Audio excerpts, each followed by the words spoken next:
நான் அதை ஸ்மூத்தா டீல் பண்ணணும்னு ரொம்ப பொறுமையா மரியாதையா பேசிட்டு இருக்கேன்.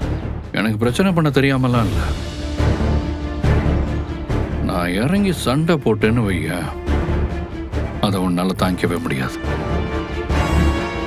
நல்லபடியா சொல்லும் போதே கிளம்பி போயிட்டே இரு.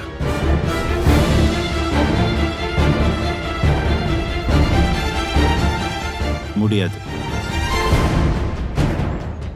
எங்களால போக முடியாது.